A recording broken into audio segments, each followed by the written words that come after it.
Morjesta. Tänään tulostellaan puslia TPU 95Asta. Joo, eli just nappasin nämä etualatukivarret tuolta pundosta pois ja näiden puslien tilalle olisi tarkoitus tulostaa TPU-filamentista uudet puslat. Joo, saa nähdä mitä tästä tulee. Mulla on yksi TPU-pusla ollut testissä nyt vuoden päivät ja ei ollut mitään ongelmaa. Mä kohta näytän sen mutta mä kerron tätä ideaa tästä nyt eka vähän, että mun on tarkoitus käyttää nämä holkit tai nämä, mitkä täällä on, nämä alkuperäiset. En mä siis näitä mä en käytä, mulla on varatukivarret tai vanhat tukivarret tuolla, niin mä otan niistä sitten nämä holkit, vai mitä nyt voi sanoakaan, niin en viitti näistä ottaa, jos tämä mun juttu epäonnistuu jostain syystä täysin, niin on nämä sitten ehjät kumminkin nuo puslat sitten. Täällä näkyy tää mun TPU 95A testipusla. Ollut nyt vuoden päivät autossa, ei mitään vikaa. Eli tää on tää moottorialatuki. Tuommoiset äkkiä sinne tulosti ja on toiminut aivan moitteetta.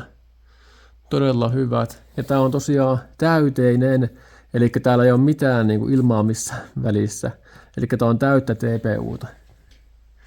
Joo, tämä ainakin toimii niin hyvin, niin laitan nyt tänne näiden alatukivarsien pusliin myös sitten ne TPU-puslat ja katsotaan, että mitä tapahtuu. No mä nyt päätin käyttää varmuuden vuoksi tämmöisen vanhan tukivarren holkkeja, eli mä teen tän tästä. Se varmaan kyllä lähtisi nyppäämällä vaan, kun tänähän pitäisi tässä olla keskeytysti. No ei se ihan helposti liiku, mutta no kyllä se vähän näköjään liikkuu. Tämähän pitäisi tässä keskellä olla, niin no tässä on oikeastaan kaksi vaihtoehtoa, miten tämmönen, tai minkä takia tämmöisen tukivarren puntosta joutuu vaihtaa. Eli se on yleensä aina tämä alapallonivel, se menee väljäksi, tai sitten tämä pusla, tämä isompi, sille käy näin, että se putottaa läpi. No, ne mun omat puslat korjaa tämän ongelman sitten, että näistä ei ainakaan mitenkään pysty käymään. Tai ainakaan ei pitäisi pystyä käymään, mutta tätä ei ole koskaan mulla hajonnut, tätä puslaa, näitä mikä tässä on. Mä siis tarvitsen ton ja ton, niin mä poltan ne vaan tosta. Tää on kyllä alumiinia tuo, mutta ei kai se sulaa.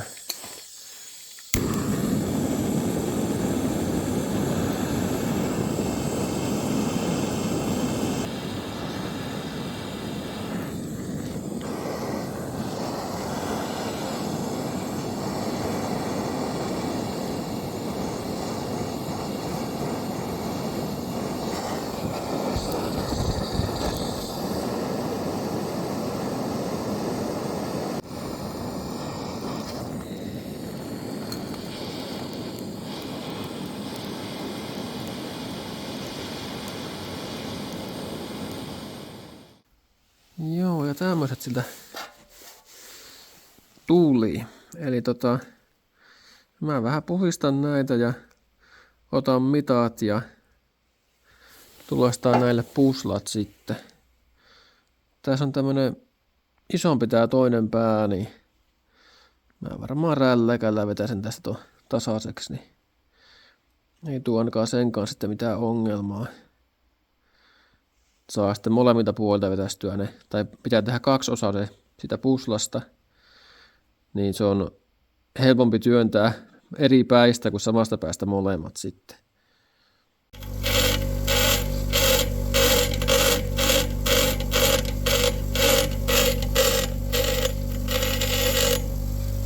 No joo, mikähän se kelpaa.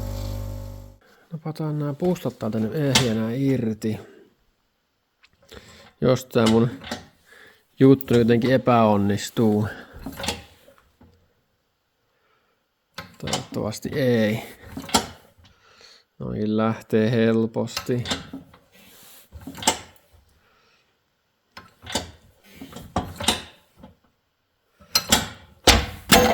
Juu, siinä lähti eka. Tehdään tuo toinen heti tästä putkeen ja sitten pitää katsoa, miten me saadaan nuo tuolta pois. Jos pitää joku värkki keksiä, minkä kanssa on aina niinku säätöä, niin se on kyllä tää prässi.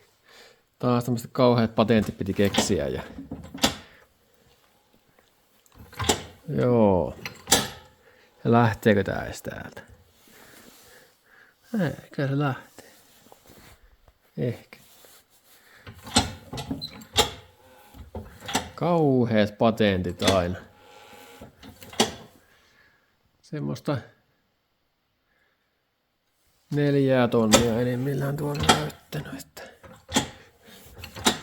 ei että mitään hirveä järjetä vehkeitä niinku tämmösiä.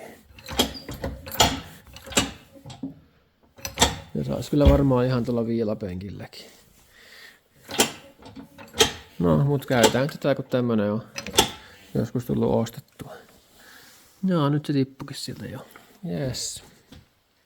No, vaihdetaan kallistuksen vakaajaankin samalla puslat. Mä otin tosta nuo päätöpuslat jo irti. Ja pitää katsoa, miten nämä vielä saa. En oo vielä ehtinyt perehtyä, mutta tehdään nyt nämä eka tästä. Niin. Otin tämän tästä ekaan käsittelyyn jo, eli mä voin purkamaan tän ihan poraamalla. Eli se oli tuolla noin kiinni, niin 13 milli poranterällä lähti ihan nätisti irti. Ja nyt pitäisi saada tämä täältä, tää pusla irti ja tää tuntuisi olevan aivan jumissa. Mä ajattelin polttaa ton tuolta noin, niin ainakin lähtee. Sitten pitää vähän mennä koneelle ja suojaa tänne nämä puslat ja tulostaa ne. Siinä nyt ei mene kuin tunti pari ja takaisin kiinni. Mutta pitää vielä tutkia, miten ne toiset puslat saa sitä irti, että pitääkö ne vaan sillä paikallaan jotenkin saada irrotettua. Eiköhän tää pian irtoa.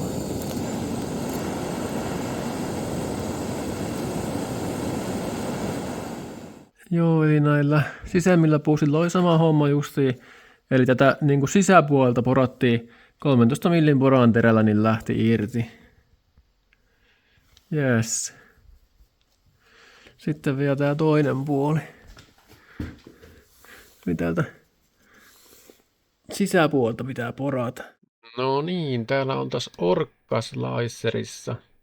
Ja täällä meillä näkyy nämä mun puslat, mitkä mä tulostan TPU 95A filamentista. Se 95A se tarkoittaa sitä kovuutta. Eli mitä isompi luku, niin sitä kovempi on. 95 on aika kova jo. Kohtuu kova. Mut joo, tässä nyt näkyy.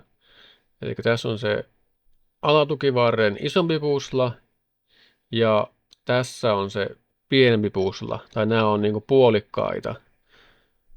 Näitä pitää sitten 2 painaa yhteen, eli eri puolilta pitää painaa sitä tukivartta vaan. Ja toki siihen tulee se hookki sitten keskelle. Ja sitten tässä näkyy sen kallistuksen vakaajan puslat.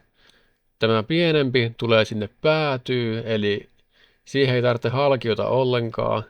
Mutta tähän, mikä tulee sinne keskelle tai sinne sisemmäs, niin tähän pitää halkio, että sen saa paikalleen. Joo, laitan näitä tästä tulostamaan ja mä voin näitä settingsia, asetuksia tätä vähän näyttää. Eli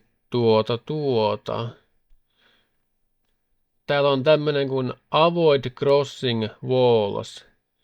Tämä näin. Tää kannattaa olla päällä täällä, koska se auttaa siihen stringingiin, eli ei tule sitä hämähäkin seittiä lähellekään niin paljon kuin tämä on täällä päällä. Tuo on erittäin hyvä olla. Sitten, no täältä kannattaa olla seiniä mahdollisimman paljon, katsotaanpas. Ja tulostusaika näille on näköjään yli 8 tuntia. Ja mä ajattelen näitä kaikkia 2 kappaletta, eli se on sitten 16 tuntia. Mutta mä tulostan nämä yksitellen, koska se on niin paljon siistimpää. Eli mulla on täällä 40 seinää ja noita ylä- ja alakerroksia on 0. Eli tää on niinku täyteinen. Nämä on niinku täyteisiä nämä puusat tulee olemaan. Täällä ei ole mitään ilmarakoa missään. Tämä voi olla liian jäykkä nyt tämä iso sitten, eli tähän voi joutua ehkä poraamaan jotain reikiä tai jotain. Tähän pitää nyt katsoa, mitä se vaikuttaa. Tai sitten vaan jättäisi vähemmäksi noita seiniä. Täältä laitetaan vaikka tänne vaikka 20. Niin mitäs tuo näyttäisi? No tuo 20kin olisi parempi jo varmaan. Jättäisi tonne vähän tuommoista ilmarakoon. Se joustaisi paremmin tämä. Se joustaa niin kuin tässä suunnassa tämä. No niin, joku tämmöinen voisi olla huomattavasti toimivampi jo. Eli 15 seinämää.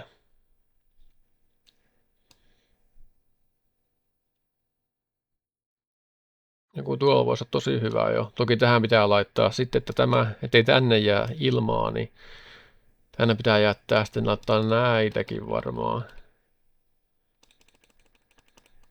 Ylä- ja alakerroksia varmaan 10 tai jotain. Katsotaan tästä äkkiä. Joo, nyt se näyttäisi niinku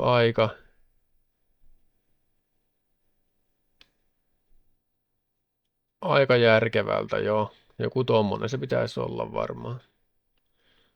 No, mutta mä tuostan nää kumminkin täyteisenä joka tapauksessa.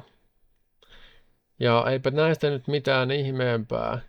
Ja tuo nopeus määrittyy ihan täältä. Mulla on tää ihan perus generic TPU-profiili, ei mitään muuta muutoksia, mutta mulla on täällä tämä max volumetric speed. Se on alun perin jotain 3, niin mä oon laittanut sen 5 vaan. Laittanut tohon ton rastin vaan. Ja sai vähän nopeammaksi sitä myöskin sitten. Eli tää 5 on tällä mun masinalla, 3D-tulostimella on maksimi TPUlle. Ja mulla on tää lämmötön, pedin lämpötila on 50 ja suutin 240. Suositus oli maksimissaan 230 sille filamentille, mitä mä käytän, mutta mä otan 240, niin tulee ainakin vahvasti siitä niin ei ainakaan irtoa ne kerrokset toisistaan. Niin, ja täällä on vielä tämä muuttuva kerroskorkeus, mitä kannattaa käyttää. Eli laitetaan täältä tänne 1 vaan, eli tulee mahdollisimman paksu kerros. Eli täällä on nyt meillä 0,2 milliä, mikä on normaali 0,4 millin suuttimelle. Laitetaan tuosta tämä adaptiivinen. Ja 1, niin tämä muuttuu tämä kerros 0,32 milliä. Eikö tämä on maksimi, aika yleinen maksimi 0,4 millin suuttimelle. Niin tällä me saadaan aika niin kuin hyvin nopeutettua meidän tulostusta myös, ja se on sitten myös vahvempi. Joo, nyt täällä on kaikki nyt. Joo, sitten käydään katsoa, kauan menee aikaa.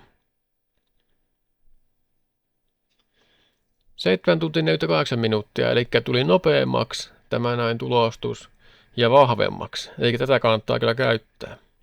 Sitten katsotaan, mitä tämä näyttää. Eli mulla on täällä yksi pusla jo tulostumassa. Mulla on tämmönen kuin Crealityn Sonic Pad, niin mä täältä näen hyvin nämä kaikki hommelit. Joo, jotain erroria se näköjään lykkää. Siellä on joku juttu nyt väärin. En tiedä mikä tää sitten on. Joo, ei se haittaa, mutta sitä kumminkin tulostuu ja mä tässä koko ajan näen mitä tapahtuu. On kätevä, kun mulla on tää Nebula. On ton Creality kamerakin tulla kuvaamassa koko ajan. Ja tosiaan mulla on se Crealityn CR10 Maxi 3D-tulostimena. Käydään sitä katsoa vaikka seuraavaksi. Täällä on tää mun tulostusnurkkaus. Joo, täällä on vähän kaiken näköistä. Ja tää tosiaan tulee tuon kallistuksen vakaajan pusla. Mikäs tää on? Tää on varmaan se, missä on se halkio. Joo. Ja filamenttina on tosiaan käytössä tämmöstä Kingrooni filamenttia TPUta. 95A tosiaan se oli. Ja tässä nyt näkyy vähän noita settingsejä. Eli 190-230 astetta. Mä tulostin sillä 240 kumminkin, että tulee vähän vahvempi tuosta rakenteesta. Ja hotbed eli P-lämpötila 60-80. No mulla on 50 tuolla noin, niin se on ihan riittävä TPUlle. Ei tarvitse ole niinkään paljon. Mutta joo, semmoista. Mä voin vaikka tähän pistää noita videoita, kun mä oon tuo kamera tuossa kuvaamassa, niin pienet pätkät, kun näitä tulostelen.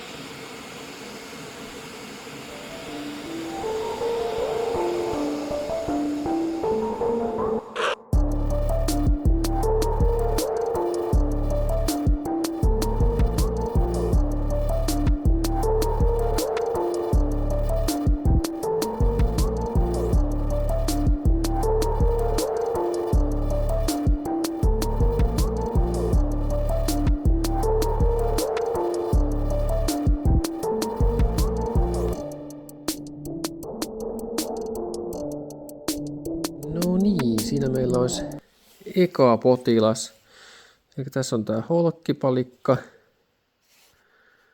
Tää vähän tosi siistiä näköjään vielä. Ja sitten tässä on nämä mun TPU-pusla patenttisysteemit. Joo, aika niinku kohtuu kovat. Ja siellä on vähän tommoista ihanaa seitintynkää sisällä, mutta se ei haittaa mitään. Eli me painetaan, eiköhän tässä piilapenkissä ihan onnistu, niin painetaan tämä vaan tonne tälle toiseen puoleen. Sitten me lyödään alatukivarsi siihen väliin ja sitten lyön tämä sitten lopuksi toiselta puolelta. Näin mä tämän suunnittelin. No, katsotaan miten onnistuu. Eli eka tuo tonne sisään, jos se menee. Juu, menihän se.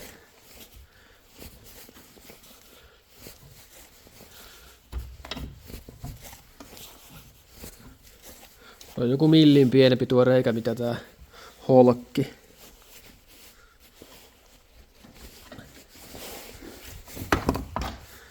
Joo. Sehän on varsin hyvän näköinen. Sitten vaan se tukivarsi tohon noin ja joo. Mitäs tuo pituus, että onko se nyt mitenkä oikein? No se on aika hyvä. Joo. Yes. No niin, ja totuuden hetkihän se olisi sitten. Mutta tonne vähän jotain öljyä tonne. Jos jotain auttaisi, mutta ei sitä tiedä.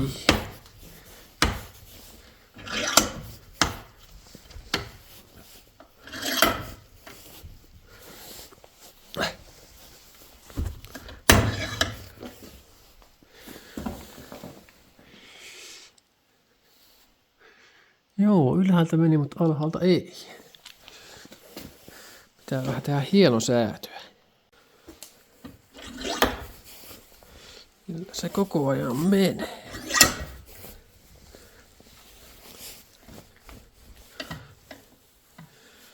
Nyt se varmaan meni jo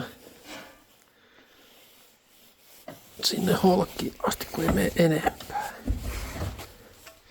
Joo. Pitää vielä vähän tehdä. Vaikka tuolla prässillä, niin saatun tonne kunnolle. Tuossa vuorossa tää pikkupusla. Mitähän tästä tulee?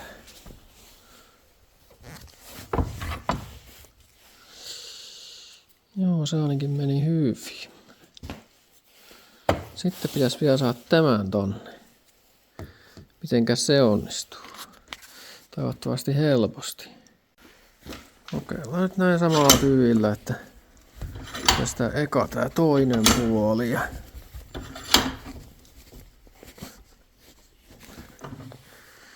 Ja toinen pääsi tietenkään meekään. Joo.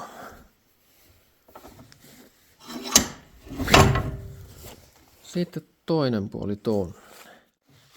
Se sinne menee nyt vähän heikosti.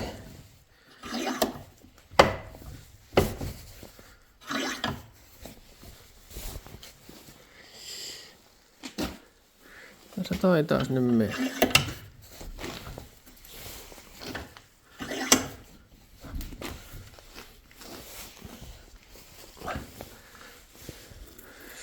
Aika hyvin se menee, mutta vähän tuo alhaalta jotenkin vastustaa. Pitää pyöräyttää eri asentoon.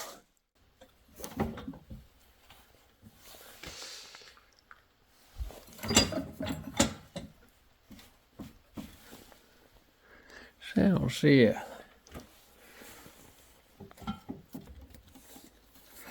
Yes. Sitten päästään koesovittamaan. Mä testaan nyt vähän eri lailla, jos menisi helpommin.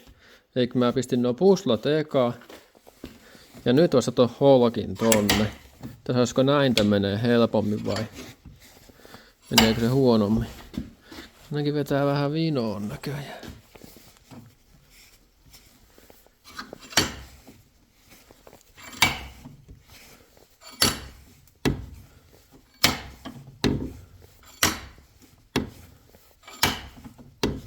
Näin muuten menee varmaan helpommin.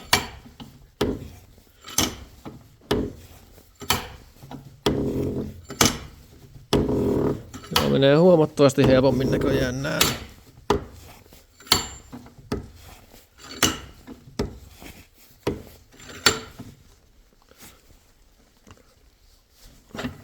Joo, eli eka nuo puustat, sitten vasta holki keskelle. Muuten hyvä, mutta ei aivan mahu kääntymään tonne. Mä otan pikkasen tuolta vaikka rälläkällä. Vähän pyöristä noita kulmia tosta noin, niin sittenhän se meneekin. Tukivarsi paikallaan ja hienosti meni tänne, ei mitään ongelmaa. Mutta tää on liian jäykkä nyt. Eli joo, eli mä teen tonne jotain reikiä tai jotain, mä tonne keksin. Koska mitä mä oikein tässä väännellään, niin tuo tukivarsi tahtoo vääntyä myös nyt, eikä tuo puusta kunnolla, niin joo. Hakellaan tähän reikiä, jos se auttaisi. Joo, eli mä teen tänne 8 millin reikiä. Ja nyt se alkaa niinku olla semmonen, että se niinku toimii. Sitä ei nytkään vielä hirveästi jousta, mutta mä veikkaan, että se kyllä löystyy tosta pikkuhiljaa, kun sitä käyttää. Niin. Joo.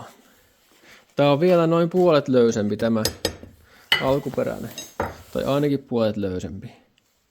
Että joo, mutta kokeillaan tämmöstä näin, että miten tää pelittää. Mut joo, tosiaan se mun, mitä mä heti aluksi ajattelinkin, että tästä tulee liian jäykkä, niin kyllähän se olikin sitten, että no reijät auttaa kyllä tuohon kummasti. Nyt se on huomattavasti joustavampi, joo. Joo, ja sitten lopuksi tuli vielä nämä kallistuksen vakaajan puussalat. Tässä nyt ei pitäisi olla mitään ihmeempää näitten kanssa. Että. Joo. Mennään nuo asentaa tänne. Laitetaan nämä keskimmäiset ekana ja sitten reunimaiset sen jälkeen. Joo, eli tämä pussla, missä on tää halkio, se tulee tohon kohtaan. Se pitää täältä vaan pyörittää menemään. Ja se pitäisi mennä, kun siellä on tuo halkio, niin aika helpostikin. No niin. No reunimaiset tonne meni helposti. Saisi olla pikkasen leveämmät näköjään, kun ne on tässä niin vinossa. Nämä puslat. Pitää tehdä seuraavat vähän leveämmäksi, niin ylettyy kokonaan tuohon ympärille ja pikkasen vajaaksi, kun se on niin vinos tuo pusla tossa. Tähän kiinnikkeeseen nähden. Nämä oli just hyvät nuo. Vähän menee yli miten kuuluukin.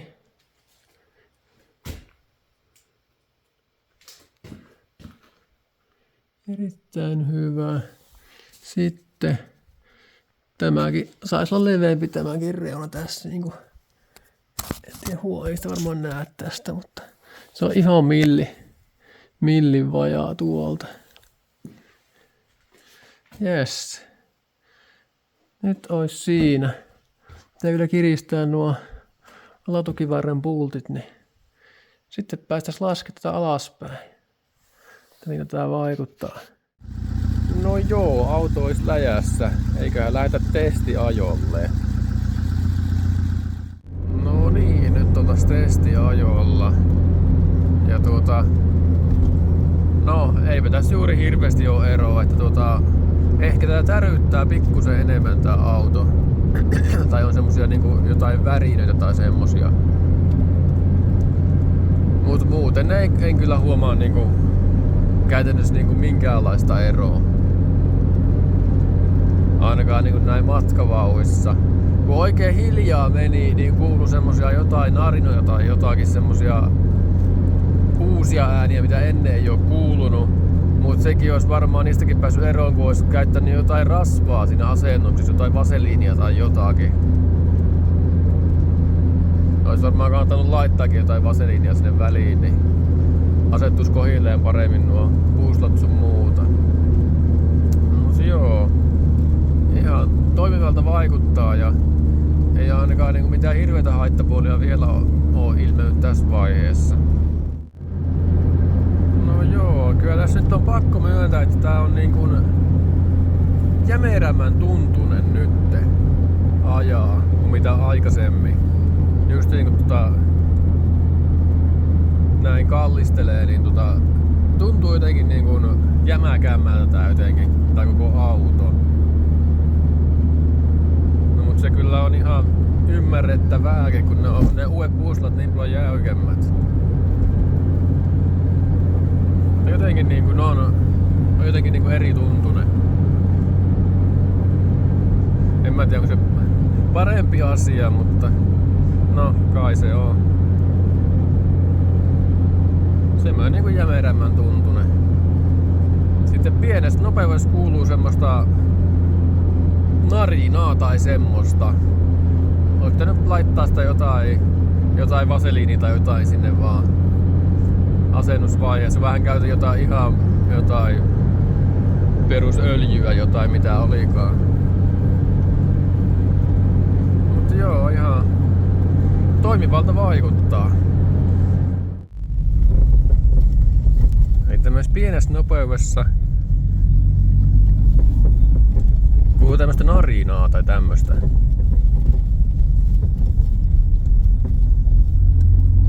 En tiedä kuuluuko tää miten hyvin.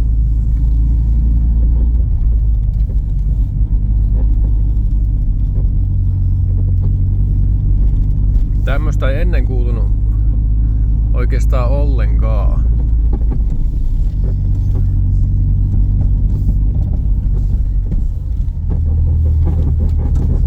Tämmöstä näin. Tämmönen narina ääni on uusi. Tää on näiden puslien aiheuttama. Näiden TPU-puslien. No vilkaistaan nyt, että pysykö sillä kaikki ehjänä.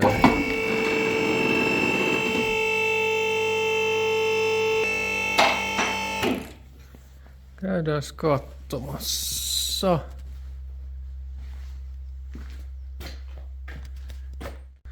Otetaan valoa vähän päälle, mitä näkeekin jotakin.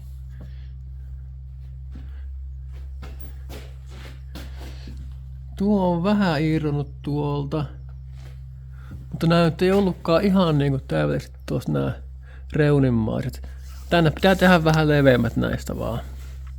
Sillähän tuo ongelma korjaantuu. Nyt täältä katsokaan, kun se on toiminut siinä kuinka kauan. Mitenkäs nämä? Nämä on hyvät. Ei oo mitään tapahtunut. Täysin hyvät. Pitiköhän nämä sitä narinaa vai mikkähän sitä piti? Vai onko ei nämä mitkä siellä narisee?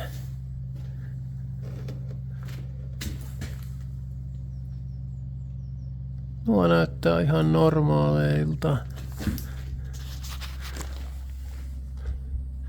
Joo, ei mitään. Sitten nuo.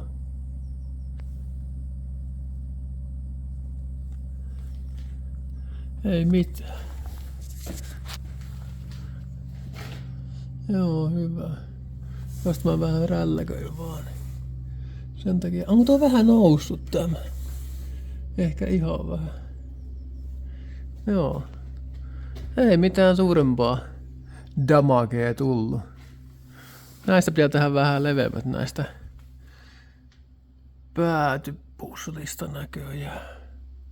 Tässä meillä näkyy alkuperäinen ja tarvike alatukivarsi. Ja no kumpi näistä on alkuperäinen? No se on tämä. Ja se on huomattavasti vahvemman näköinen kuin tuo tarvike. Ja mullahan siellä nyt on nämä tarvikkeet. Eli mä vaihan tänne tuommoiset alkuperäiset tilanne uudet ja vaihan sinne niin.